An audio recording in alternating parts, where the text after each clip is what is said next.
Welcome, ladies and gentlemen, to the Soul Seekers podcast, where we believe that hunting has the power to transform lives through primal adventure as we share our mission of mentorship is conservation.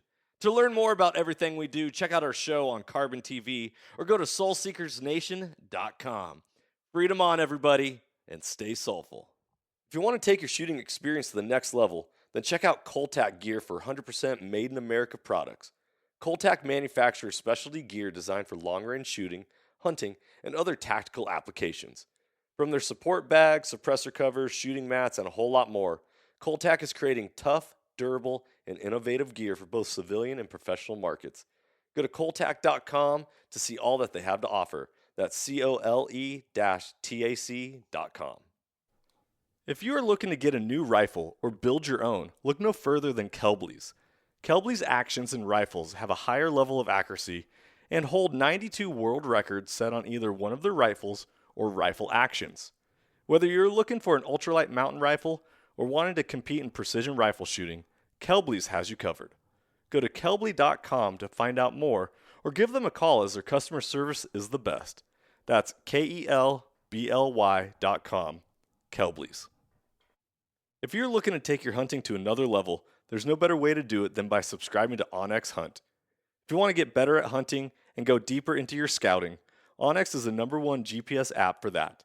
Join the millions of hunters who trust onX Hunt to find more game, discover new access, and hunt smarter. If you want to know more about onX, go to onxmaps.com/hunt or download their app today for a free trial. If you are wanting to become more accurate and deadly with your shooting, one of the best things you can do is upgrade your trigger with a Timney. Timney triggers are 100% made in America and have been since their founding, providing a crisp, reliable, and repeatable trigger break every time. I'll be shooting Timney triggers in my guns this year, and I hope you'll join me in shooting the world's finest trigger. Go to timneytriggers.com to get yours today. Ladies and gentlemen, welcome back to another episode of the Soul Seekers podcast. I'm your host, Johnny Mack, and today's episode is one near and dear to my heart because as somebody who has taught physical education and health in schools for 20 plus years, it's something that when we tie nature in to our physical health, our mental health, our social health, and all different aspects, it is the hallmark and foundation of how we show up each and every day. I'm a huge believer and proponent that hunting has the power to transform lives through primal adventure, but not only the transformation through our mindset, but the transformation of our physical, real, everyday life. And a lot of that comes down to the healing power of hunting and the healing power of nature and what it provides. So today's guest is a former 16 and a half year Marine, someone who spent 12 and a half years in Marine Special Ops, and just an awesome human being, someone who I serendipitously ran into at a gas station when I moved down here in the state of Texas. And within like the first month of living here, I show up at a gas station and I see a guy wearing a Hoyt archery hat. And I'm like, hey, fellow hunter, I'm going to talk to him. I don't know anyone here. I'm going to reach out. So I made some comment about his hat. He responded and we started talking hunting. And here we are 3 years later recording a podcast. And that's the power of how hunting can bring people together. And that's something for us to always remember. So without further ado, today's guest is Junior Owen, awesome human being and someone with a powerful story to share with all of you. So, Junior, thank you so much for being on the podcast, bro, and joining me. Well, thank you for allowing me to be a part of this. It's going to be awesome. Yeah, it is phenomenal. Brother, your story of just first off, how we met, I always tell people, and especially on this podcast over and over, that I do not believe in coincidences. Life happens with purpose.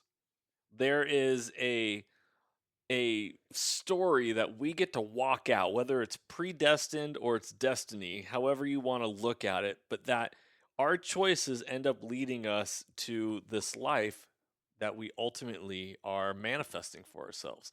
I was talking today in school, whether or not people believe it or not, is the law of attraction, right? What we put our mind to and what we think about and what we really just like put out into the universe naturally attracts to us, right? Like a bug to a light. But at the same time, God has called us to be the light of the world, right? And that we are to let our light shine. Amen. And so if we're not letting our light shine, then we're not attracting to us the way we really need to be. And so at the end of the day, you got to let your light shine by engaging in a conversation with a complete stranger at a gas station that resonated with me 3 years ago. And here we are having a podcast conversation and talking about your journey and how hunting has been a huge part of your healing process from all the different trauma in which you carry from multiple years of service in the military. And we're recording, um, today is November 5th, a week prior to the Marine Corps birthday, right? What is that, November 10th or the 11th? Yes, sir. Yes, November 10th. November 10th, the Marine Corps birthday, the birth of 250 years. 200. Isn't that incredible? Yeah. Dude, It's crazy. it's so awesome. So really appreciate it. Just real quick, what's the background? I know obviously I said that you are a Marine Corps veteran, but just what are some of the things that you got into um, briefly that. So, I just born and raised in Texas, and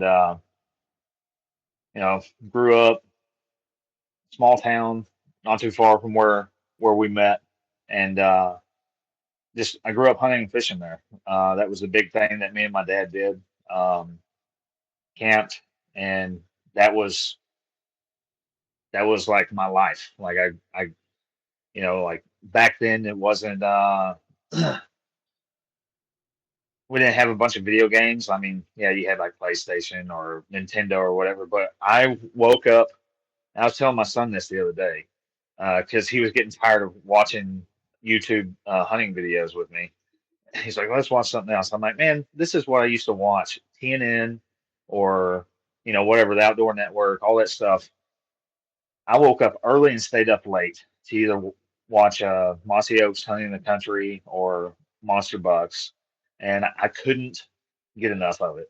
I used to beg my dad to, we always rifle hunted, but I always had this desire to archery hunt, to be a bow hunter.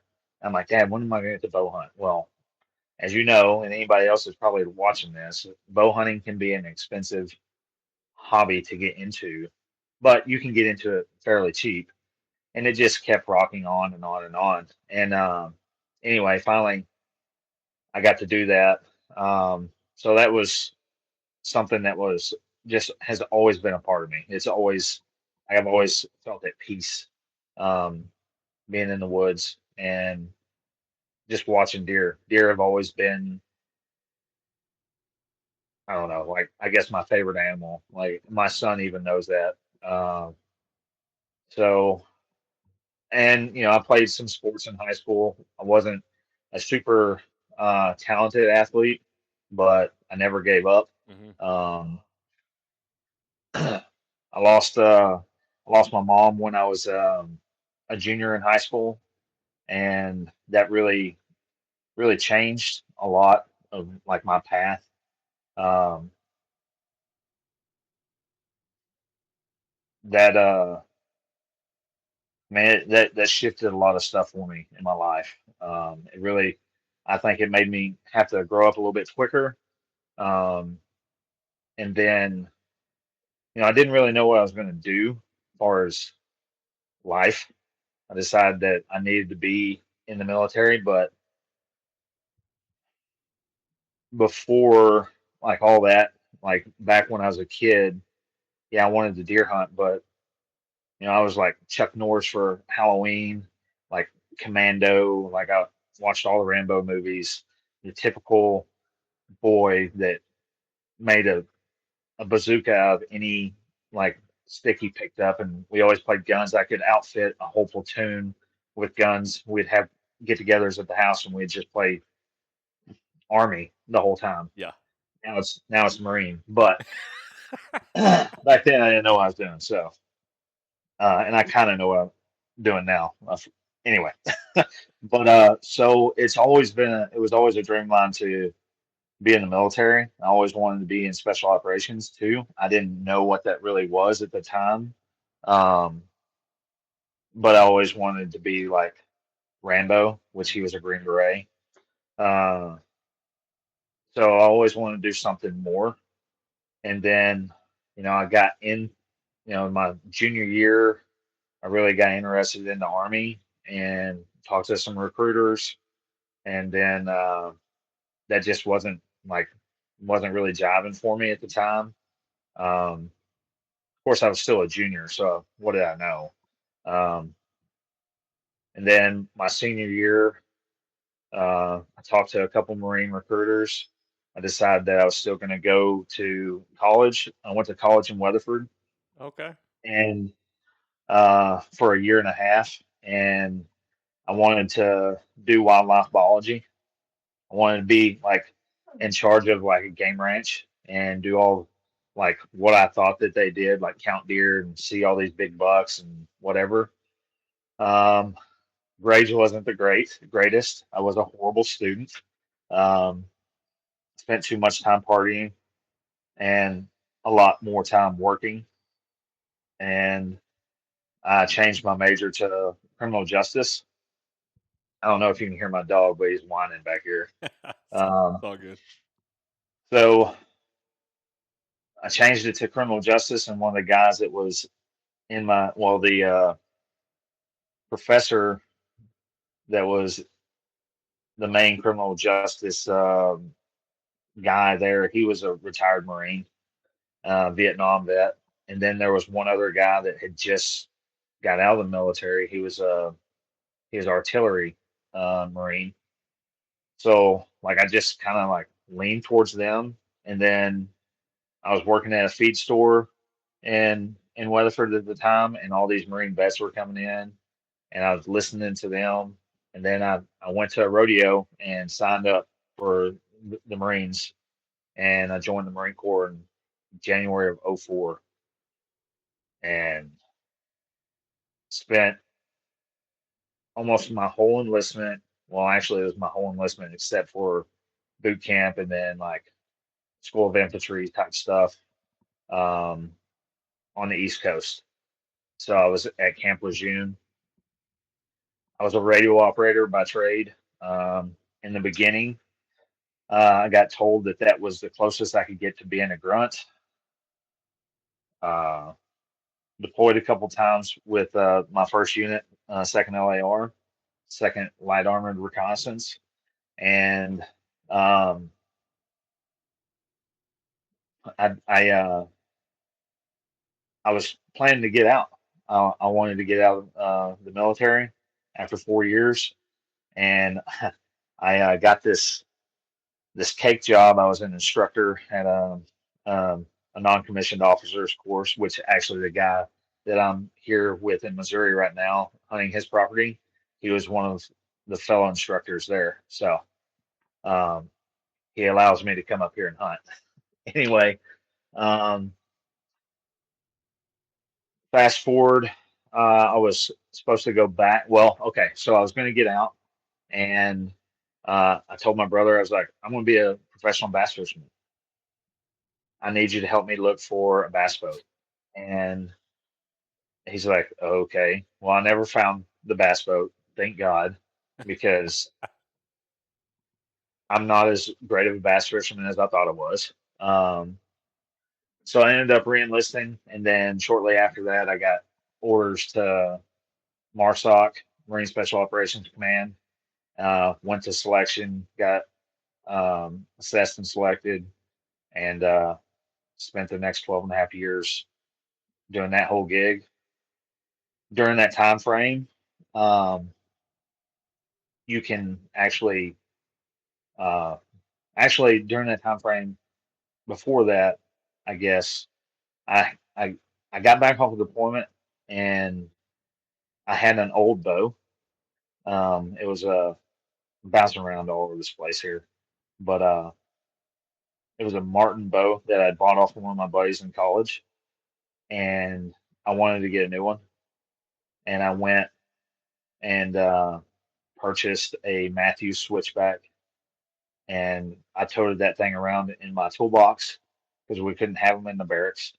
So it was stashed in my toolbox. I had a climber in the back of my truck, And anytime I had an opportunity, you were able to hunt on base if you took the hunter's education or whatever test there on base, and really kind of cut my teeth on hunting public land. It's kind of public, kind of private, um, on base, trying to learn how to hunt deer outside of a corn feeder because that's what I grew up doing. Yep. I had no idea what to do. Um, learned a lot from a couple different guys at the archery range, and um, then I took a kind of like a hiatus from being able to hunt and really archery itself too. Um, just you know, changing jobs, it really was demanding, and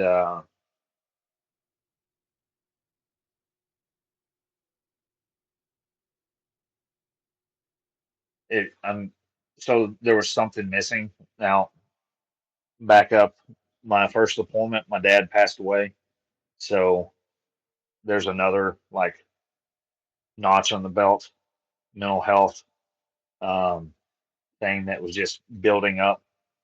So I lost my mom when I was a junior, and then my dad in '05, so '01 and '05.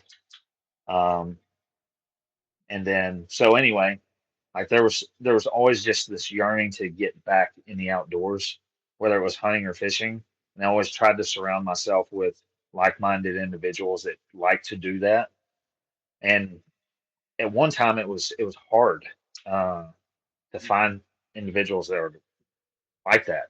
Yeah. Um, and then I went to Toys for Tots um, archery shoot on like it was like sometime in December, like the 17th of December or whatever.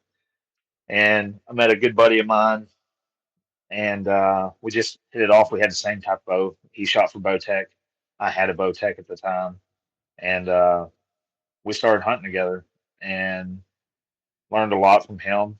Um, learned a lot of like tracking or woodsmanship stuff from him, Yep. and just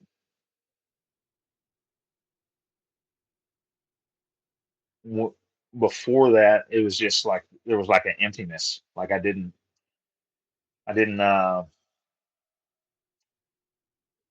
couldn't figure out what was going on. Like you know,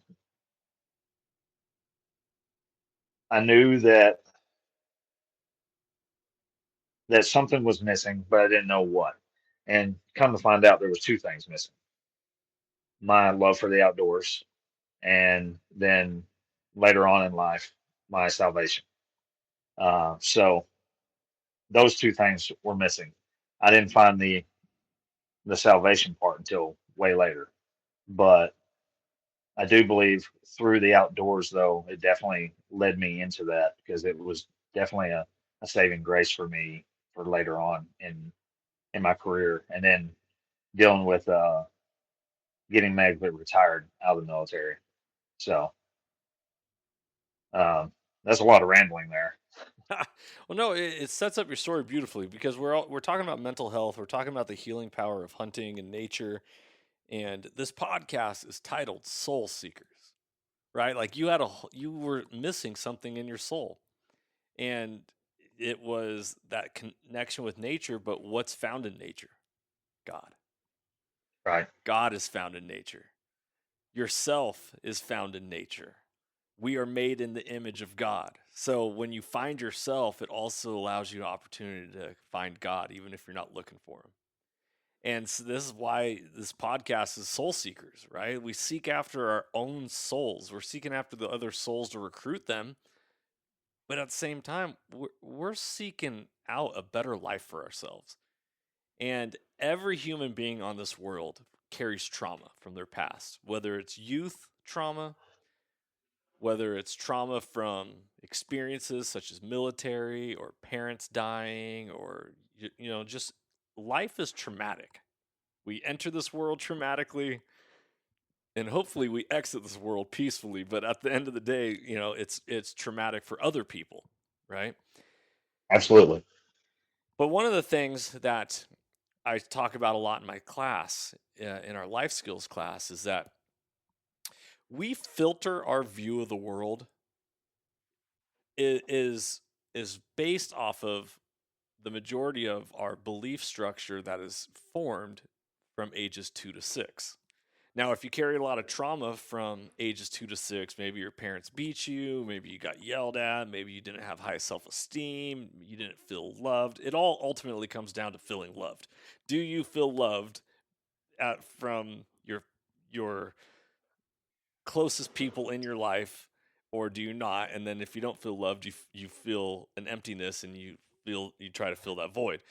But that lack of love, that lack of comfort, of acceptance, of whatever you want to call it, gets filtered through our perception from that trauma, which then creates our thoughts, which leads to our feelings, which leads to our actions, and actions have consequences. And then that cycle just continues over and over until we make a conscious effort to say, no more. No more am I going to allow my mindset to be filtered off of trauma based. I'm going to now shift it into love and love based. And this is where we shift a victim mentality mindset into a growth mentality mindset, right? Because the desire to change needs to be greater than the excuse to stay the same. And so hearing you share all this is only once again affirming me on why I need to be doing this podcast and why I need to be spreading the gospel of hunting, but also the gospel of Jesus and God and our connection with humanity. In the Bible, it talks about we are made in His image, right? We are made in His image. Whether people believe this or not, or listen to this podcast and disagree, that's up to you. But that's one of the things that I believe. I believe we're made in the image of God. So if we are, and He calls us to love God and love man. Well, if we are made in His image, then we need to love man because that is the image of God. Well, that starts by loving ourselves because we are also made in His image. How I tie this all together into your story is just the fact that one of the things that's really transformed my life is to get away from it all. And one of the beautiful things about podcasting, I had this conversation with a guest this last spring, is like, how often in life do you get to have an uninterrupted, at least 1 hour dedicated conversation with somebody nowadays? It's always Yeah. it's always a phone call or a text message or I got to go here or whatever. So podcasting is super special in that regard, but hunting is a choice where we choose into the solitude. We choose into the quietness. It's forced quietness and stillness that we choose into in hunting. And that is one of the most powerful things because we in society, the collective we, the royal we, always wants to distract because it feels good to create a buffer between our hurt, our pain, our trauma, our stress, and then it's easy to mask it with alcohol, with drugs, with pornography, with distractions, video games. I mean, whatever it is, you know. But ultimately, God says, "Be still and know that I am God." And there's no better way to be still than to get out in nature. Because when you're out in nature, it's just you. You may have a buddy with you, maybe you have cell service, maybe you don't, but ultimately, it's just you. And it's an opportunity for us to recharge, ground, and renew our soul and our spirit because we unplug and disconnect from them so much in the concrete jungle of our life that when we get back into nature, it's like, ooh, I was missing this. I feel that. And without putting words in your mouth, I'm assuming that is something that really like you didn't know what you were missing until you got back into it and you're like, aha. Oh yeah, Would you agree with absolutely. that? 100%. It's that, waking up with the birds, like seeing the sunrise. And even at an early age, I drank coffee with my old man, and like that was the thing. We would be on the water or in a deer stand watching the sun come up, and it was like, and my dad never was. He was um the man's like, I don't need to go to church. This is my church, and that's the way I grew up. Um, I got drugged into church by my my great aunts and my grandmother, and I was like fighting, and then I didn't know what it was, but I knew when I was outdoors, and I knew what my dad was saying, knew that's where I felt closer to God.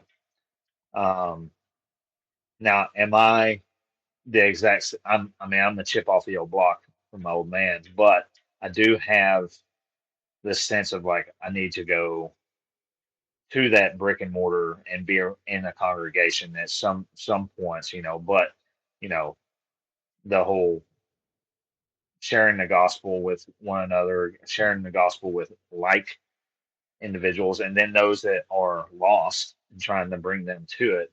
That is something that I've always strived to do, and then bring people into the outdoor community as well. I've always, like, anybody's ever asked me, like, oh, well, I don't know anything about fishing. Well, do you, what do you want to fish for? Um, I may know something about that, or we can find some way to, you know, look into getting this fishing pole, whatever it is that to get them out there. And that's something that I try to pass on to my son as well. Um, and that boy absolutely loves to fish, and he is upset that he is not here hunting with me right now. But that's, it's um, disconnecting from the the world, because and hoping that we don't have service, but knowing that we probably need it in an emergency at the same time, because heaven forbid that we do something without our cell phones anymore. Uh, and I was just in the tree stand this evening thinking about that, like how often when you do have service and you're in the stand or on the lake or whatever, you catch yourself looking at your phone and then doom scroll while you're in the stand. How many deer have I missed by, like, because I had a little bit of service. And now it's more of a struggle just to put that away and not take the selfie, because everybody knows that everybody has to see that I'm not killing anything. So this is what I look like at the beginning of the hunt, throughout the hunt, when there's no deer around. Like, so there. Technology is a great thing, but it's also a hindrance when it when it comes to disconnecting and then reconnecting to God. Yeah. Um, so uh, yeah, 100%. That's a long way of saying I agree with you. Well, let me ask you this real quick. So you spent 16 and a half years in the military. You're medically retired. I'm sure you saw a lot of stuff in the sandbox when you were on deployments and doing your different things. What type of anger or hurt or pain did you feel when you were medically retired from the military? And what did you find yourself going towards to mask that pain rather than to heal that pain? That's a good question. That's a deep question.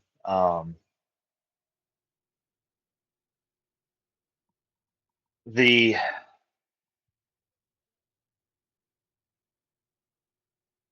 the trauma. I you know here's the thing is, you can't look at somebody and know that they have something wrong with them. I mean, I'm fortunate enough that I came home with all my fingers and toes, all my appendages. Um, So everything that I have is TBI related, traumatic brain injury, and then PTSD, and then uh, I mean, there's just a ton of different things that's just stacked up there. And I don't necessarily need to go into my whole medical Right. record, but um, it was my goal was not to ever get out. I wanted to do at least 20, and I had some other things go on in the service, and then my medical stuff started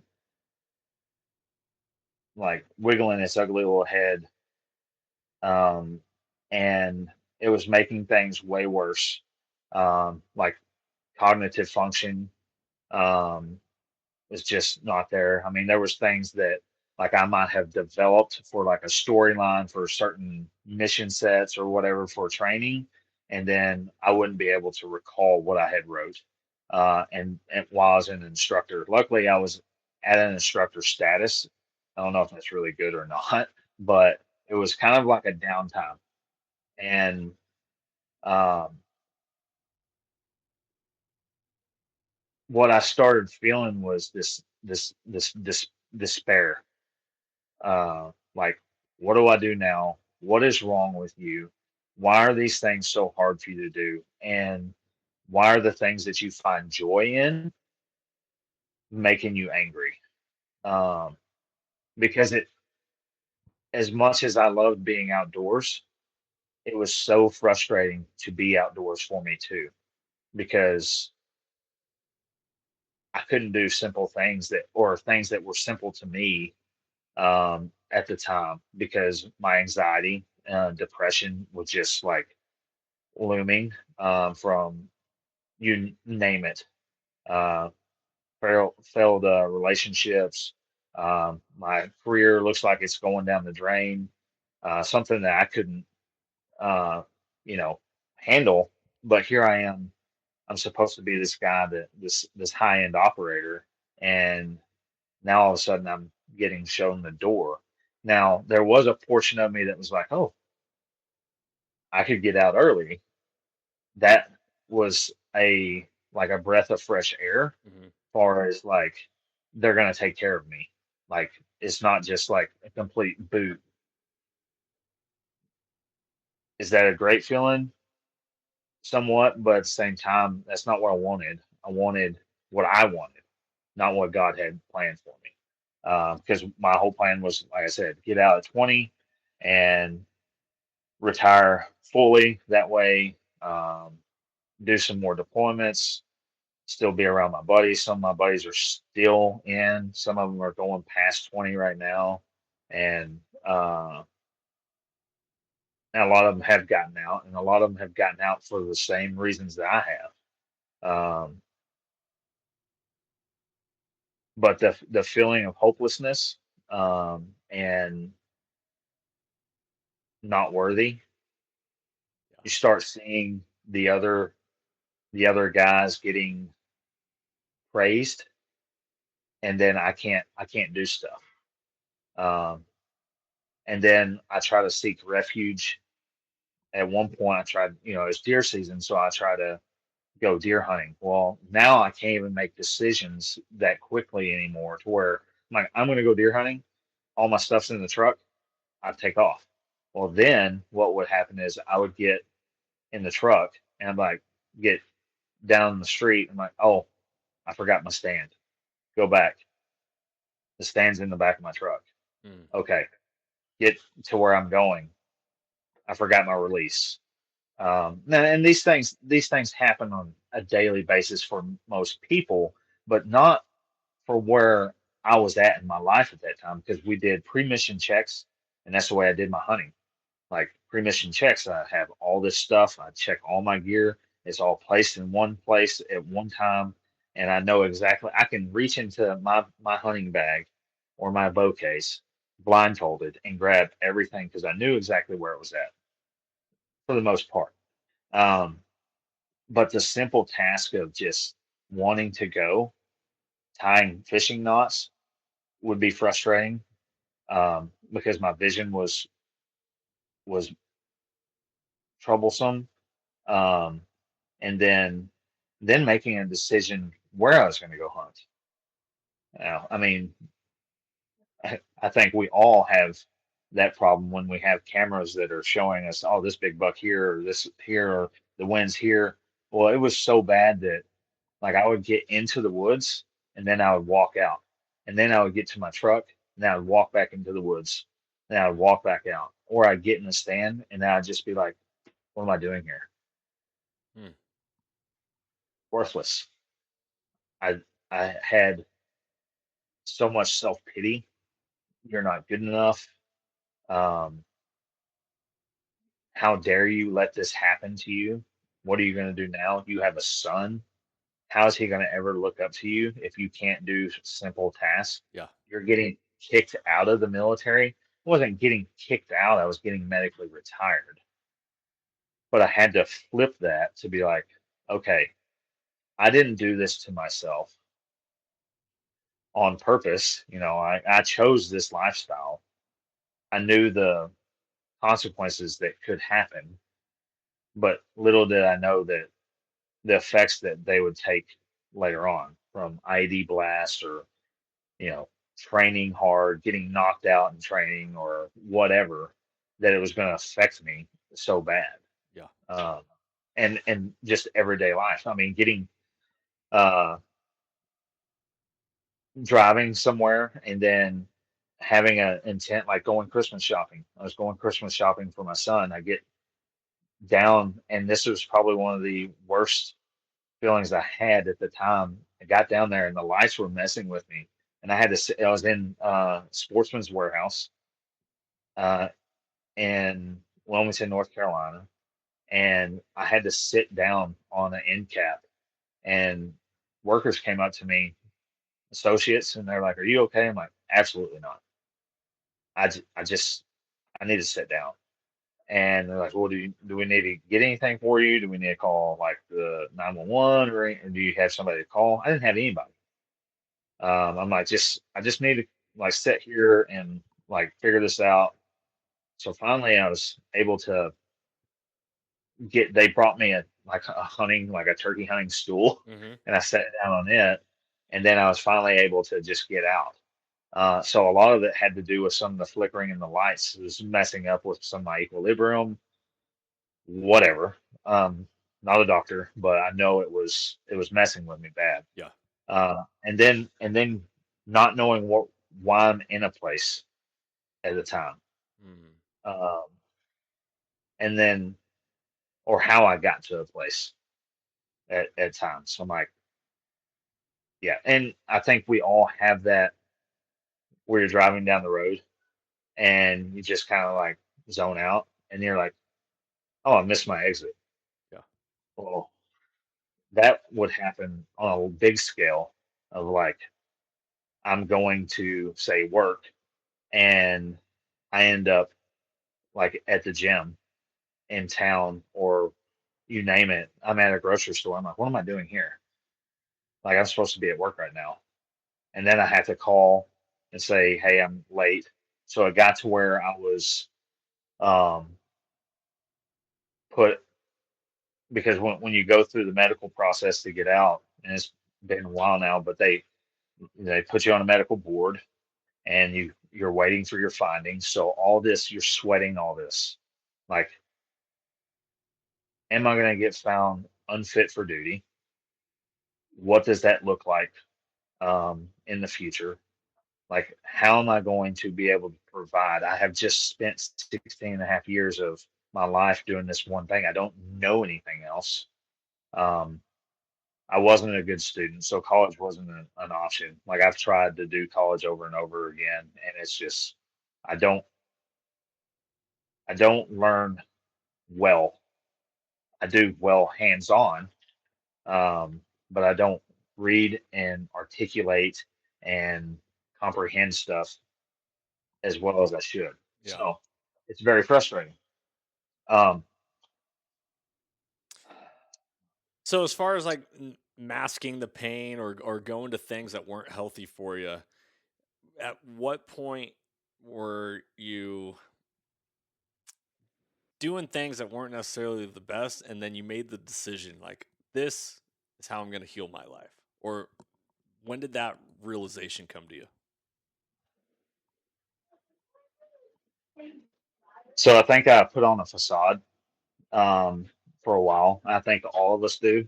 We're like, oh yeah, we're good. Well, you can look at a guy and he's going to the liquor store and downing a bottle of Jack, or mine was vodka and Killcliff, like, or whatever, like daily. But I was like, I'm good, right? Um, I don't want to look weak because I'm a big tough man, and drinking is what I do, because I'm a man. And then, you know, I had problems with women, um, and uh, I never really had. This is kind of ridiculous saying this. I never had a problem with alcohol. Like I just drank, but I did drink in excess at times. Mm-hmm. Uh, but I never. That was never the problem. The problem was that I just drank every day. Might not be hammered every day, but I just drank all the time. Mm-hmm. So I slowed down um, when I got out. I slowed down a lot when I had my son, realizing I'm a parent. I got a little one around. I need to be here for him Yeah. and be less of this type A personality that drinks and I'm a man. Um, it's okay to have a beer every once in a while. That's fine. But, you know, I don't think I really started healing. And I'm still healing. It never stops. You let your take your gloves off. That's when the devil gets you, you Yeah. know? Yeah. Um, so, uh,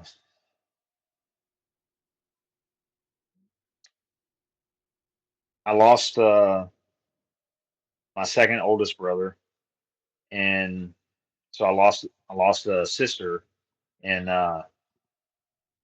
20 2020, just before I got out.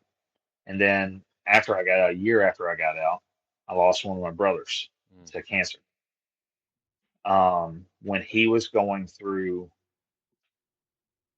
when I took him to uh, one of the preachers that I knew in my hometown, he was there talking with him, and I asked my brother, I was like, "Hey, where are you at with God?"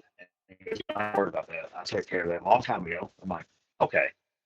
But in turn, I'm thinking to myself, something's missing here. Like, yes, I go to church. Yes, I pray over my food. Um,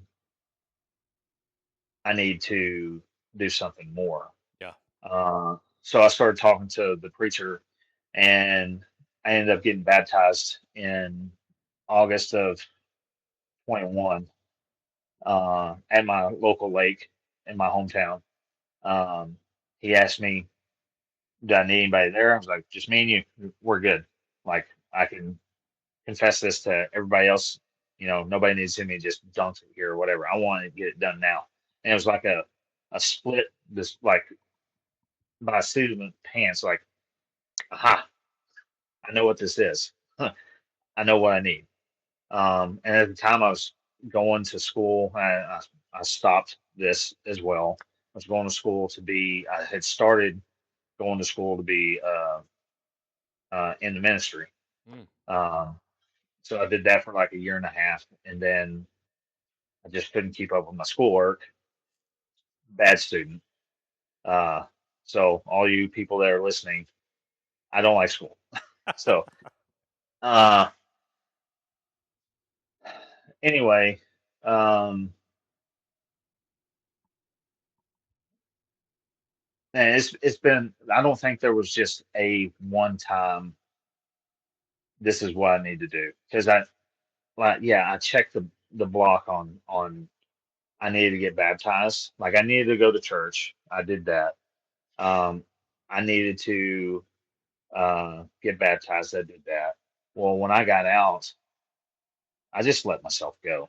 I drank, I ate pizza all the time. I just wasn't taking care of myself in the gym, or health wise. I went from like probably 220 to 275, and that was a wake up call. I was like, one day it was in April, and I think I was 37 at the time, and I was like, all right, you disgusting thing, um, what have you done? Nothing is what I had done. Yeah. I just let myself go, and I told myself I need to be fit by 40. Um, and that was a big turning point because once I started doing the fit by 40, it was like I can do all this stuff with my body, but if I don't heal my soul, if I don't get right with Christ first, or at least along the same time, none of this other stuff is going to matter. Like, and I'm so fast forward to 40. I I took part in First Form's like fall challenge. Mm-hmm. I lost like 20 pounds there. I had already lost like 40 pounds before. So I was down, to 210 or whatever at the time, 202, something I can't remember.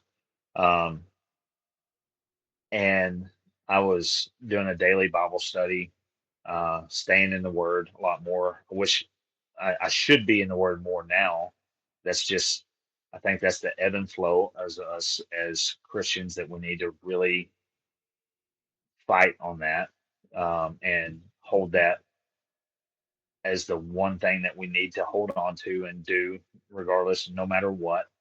Because when I don't put that above anything else, I can start feeling all these other things starting to fall back into place again that I used to deal with, my struggles, anxiety, depression, self-loathing, suicidal thoughts.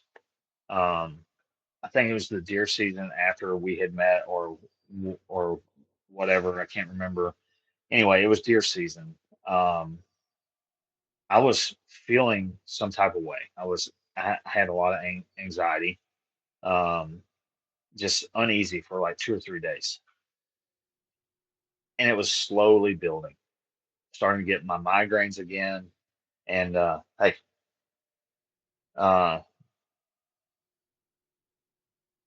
it was just I was struggling. Well, I decided, you know what, I'm gonna go and I'm gonna go deer hunting. So I go to my niece's property. I'm driving there, and it's like out south of Weatherford. Um, so it's south of town, and it's about 45 minutes.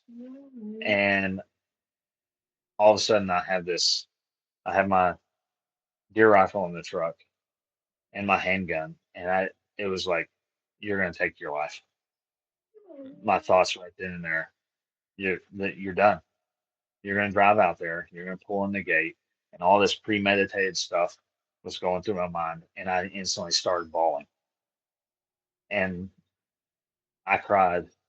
And what I guess a normal person would have done is like, oh, turn around, go back, seek help, um, turn your guns over to somebody. I was like, nope, we're going deer hunting.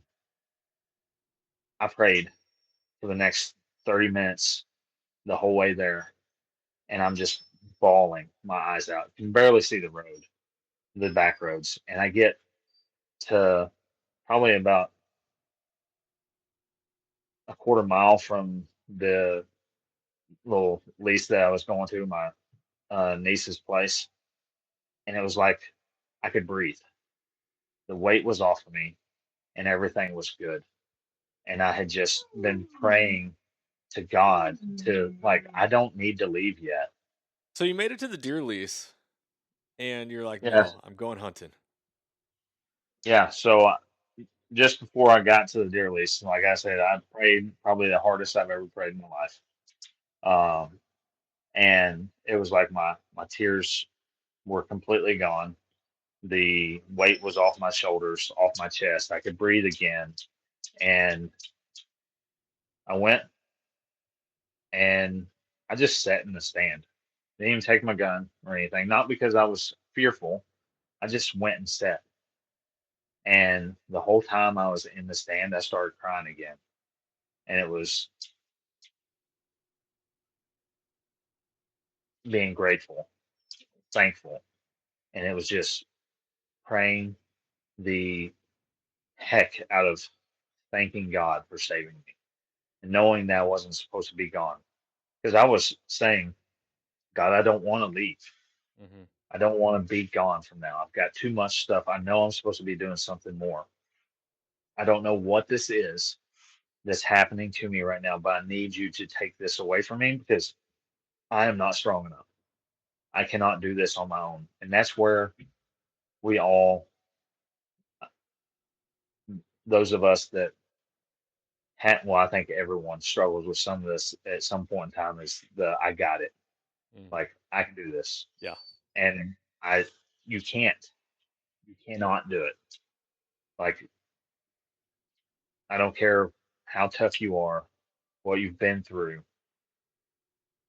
you have the ability to get through it, but you need that spotter.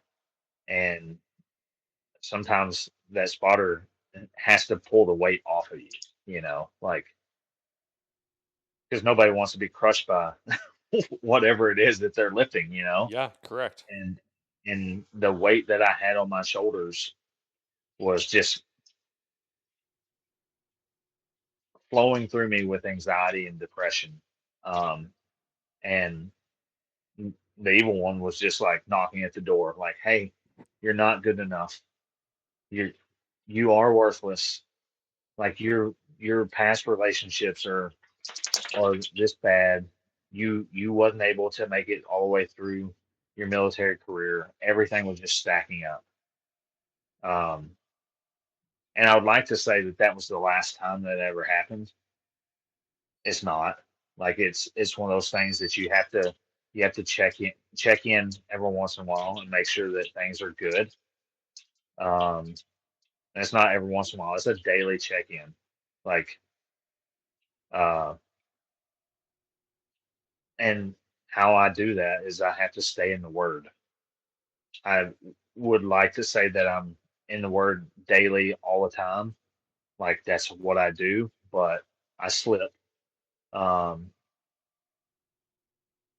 but it's the trying and it's the praying and it's pulling the Bible out and using it or the Bible app or whatever to really push me forward. Yeah. Um, that was a big aha moment.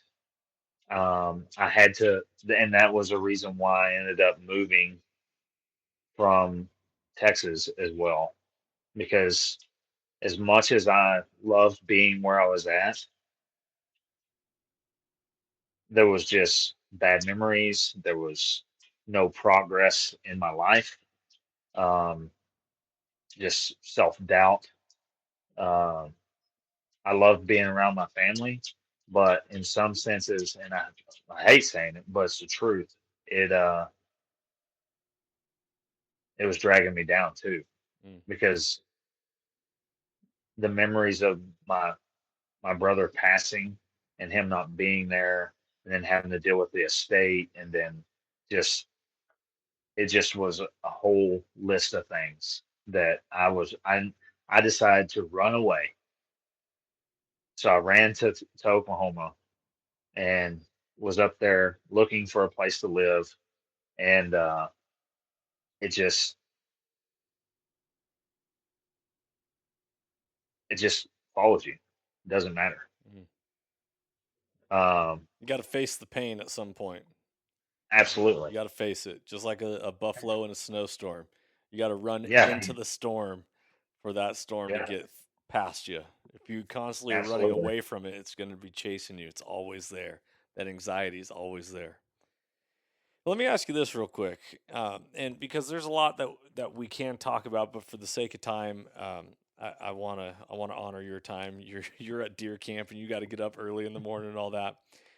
You have since spent more time in nature. You've gone and became a backpacker, and you've hiked the Appalachian Trail and done a lot of that.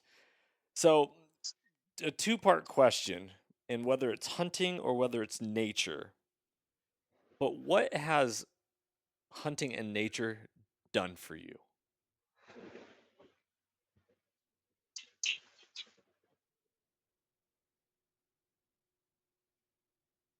One, it's nature has just always been a safe place. Like I can I can detach, I can reset, and that's what this is right here. Like I'm up here. I didn't get to hunt the last year because I moved again to be closer to my son, which was a part of the whole thing with the Appalachian Trail. Um, Being out there for months at a time, being alone in my mind, talking to God, and really resetting my life. That was you. If you want to really discover yourself, take off for a week or two and just go hiking some mountains.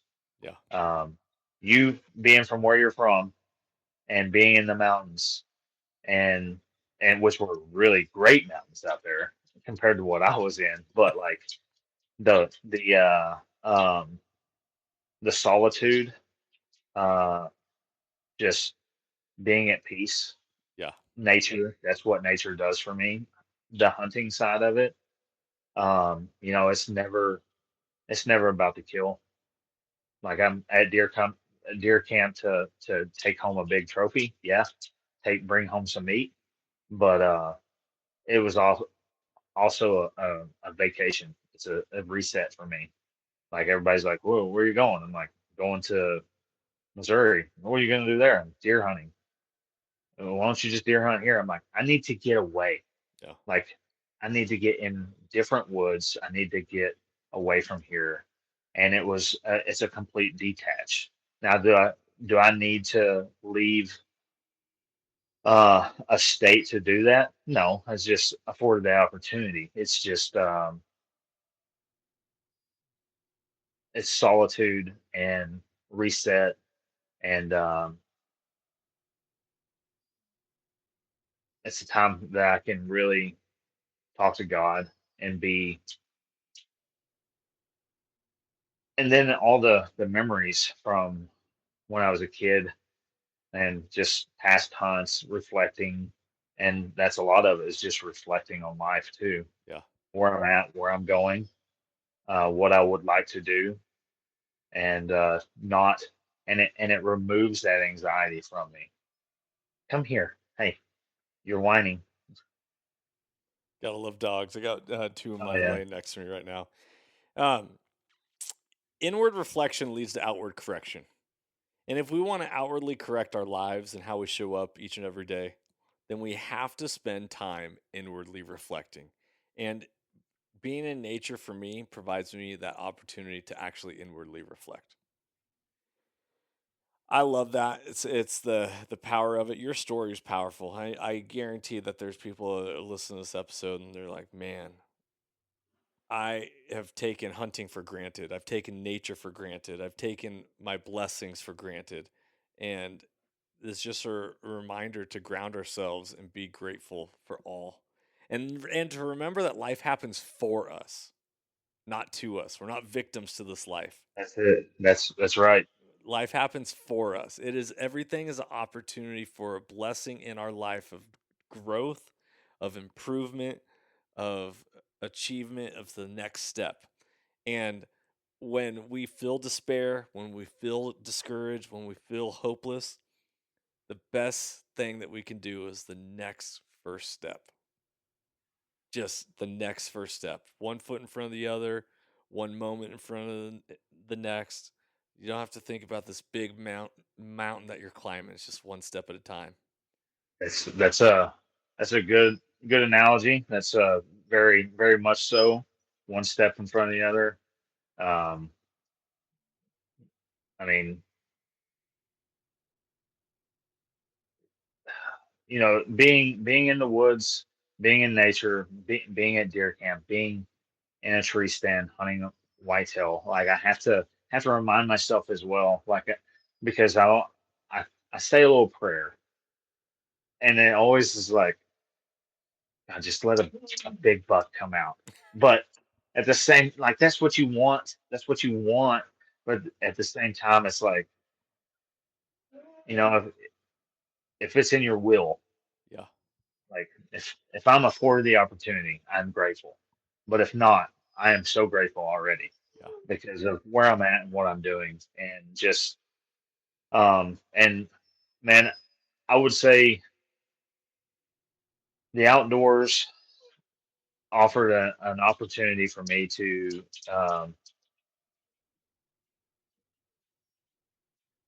really reset and refocus my life. And the Appalachian Trail definitely did that because I was alone on a mountain in my fields, in my mind, one step in front of another, and just looking up and like, oh man. And I've done hard stuff, and that is a part of hard stuff.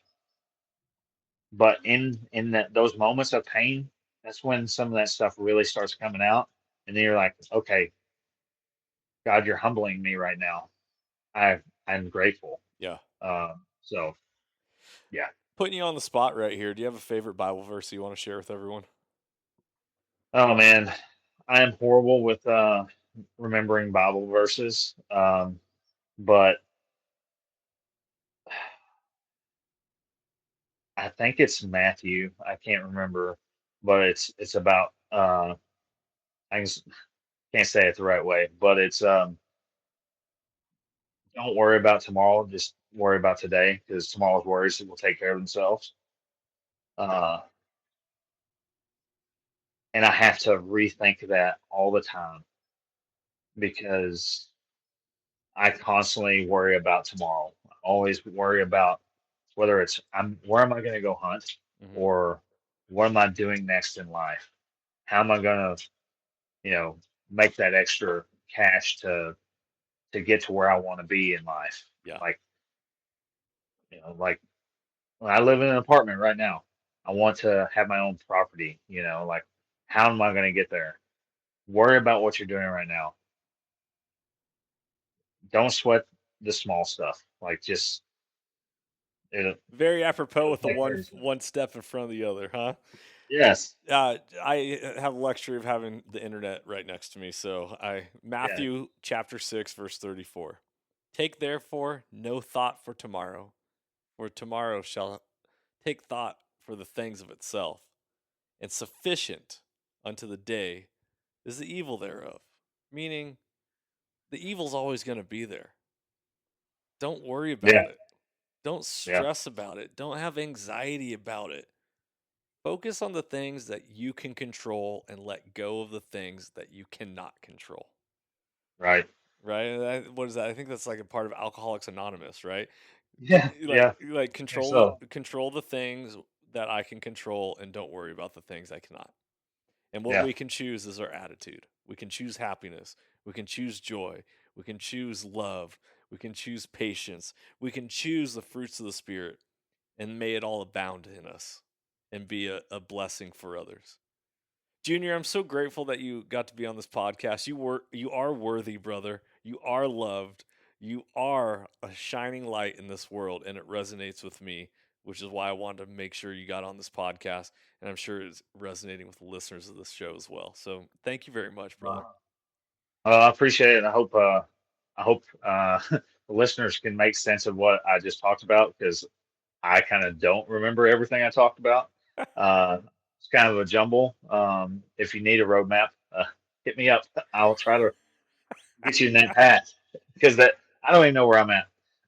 But no, I appreciate you giving me the opportunity to be on here and talk about all this. It's powerful, man. It's powerful. And that's the thing is one thing, and this goes back to the beginning of the episode where we talked about made in the image of God. Well, if God is all powerful and we're made in his image, then we are meant to be powerful and we are meant to stand in that power. And standing in that power means being authentic and true to ourselves and sharing our stories and sharing our experiences and inwardly reflecting to continually grow to make sure that one step goes in front of the other. And inch by inch is a cinch. Mile by mile may take a while, but inch by inch is a cinch. And we got this. And you got this. And all you listeners, you got this. And remember to let your light shine before men. Because no matter when you think you're alone, when you think no one is always and no one's watching, there's always people observing you and saying, I see how that guy operates. And that guy is the type of person I want to be around. That's a guy I want to get to know. That's someone who I want to emulate. Or maybe it's like, oh, that's somebody I need to make sure I steer clear of. Or maybe that's, man, I can always learn something from somebody, even what it's not, what not to do. Absolutely. And how we stand and show up in this world is important. So be encouraged, be of good cheer. Know that life is happening for you. It's not happening to you. We are not victims. We are warriors and we are more than conquerors through Christ Jesus. Junior, I'm so honored to have you be a part of the episodes of the Soul Seekers podcast. May this live in infamy and eternally for all the people that ever find. Good luck on your hunt. I hope you're blessed with the exact buck that you are dreaming of and thinking of. And Well, I appreciate that. and you're rewarded for your diligence. I'm really proud of you. So, Well, I appreciate it. Once again, thank you for allowing me to be a part of this. absolutely. Guys, if you enjoyed this episode, make sure to give it a thumbs up, leave a rating, review, comment, all that stuff. Reach out to us at soulseekersnation.com or connect with us on our social media pages, Instagram, Facebook, X, TikTok, although I'm not really on TikTok that much. But thank you so much for tuning in. Thanks for being a part of Soul Seekers Nation. Remember, it is up to us to be the change that we want to see in the world. And that if you want hunting to last for generations to come, then you gotta be a part of that. That means sharing the gospel, sharing the love that you have within you with this world, and never to cover up your light, and never to shine. Let your light shine before all humanity, whether it's the love of Jesus or your love for humanity or love for hunting. Love stems from somewhere, and that's a good heart. I want you guys to be blessed, be of good cheer, be of encourage, and go make a difference in this world because you already are. Thanks for listening to this episode. Be blessed. Remember that hunting has the power to transform lives through primal adventure and that you can never outgive good as mentorship is conservation. Be blessed. For Johnny Mack and Junior Owen, freedom on. And as always, stay soulful. If you enjoyed today's podcast and want to support the show, you can always like, share, subscribe, and leave a rating as it helps us share our mission of mentorship is conservation. Thank you so much for tuning in and being a part of Soul Seekers Nation as we transform lives through primal adventure.